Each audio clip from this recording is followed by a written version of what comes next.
శ్రీ సోమేశ్వర లక్ష్మీ నరసింహస్వామి దేవాలయంలో మహాశివరాత్రి ఉత్సవాలను ఘనంగా నిర్వహించనున్నామని భక్తులకు ఎలాంటి ఇబ్బందులు కలగకుండా అన్ని చర్యలు తీసుకుంటున్నట్లు ఆలయ ఈవో లక్ష్మీ ప్రసన్న తెలిపారు. శ్రీ సోమేశ్వర లక్ష్మీ నరసింహస్వామి దేవస్థానం పాలకుర్తి గ్రామం మరియు మండలం జనగాం జిల్లా నందు మనకి మహాశివరాత్రి జాతర ఉత్సవాలు 7వ తారీఖు నుండి 11వ తారీఖు వరకు నిర్వహించుకున్నామండి మన పాలకుర్తి దేవస్థానం నందు. ముఖ్యంగా 7వ తారీఖు ఉదయం మనకి అంకురార్పణ ధ్వజారోహణంతో ఉత్సవాలు మొదలవుతున్నాయి.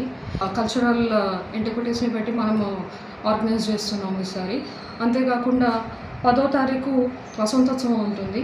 మరియు 11వ తారీఖుతో ఈ 11వ తారీఖు అగ్నిగుండంలో కార్యక్రమంతో ఈ స్వామివారి వాళ్ళకి రెస్ట్ ఏరియాస్ కానీ సేద తీర్చుకోవడానికి ఇట్లాంటి డిఫరెంట్ అరేంజ్మెంట్స్ కూడా భక్తుల కోసం చేస్తున్నాము.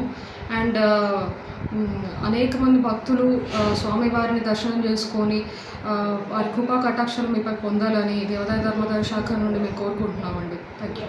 Please like and share, subscribe to BCN Telugu News. Please like, share and subscribe to BCN Telugu News.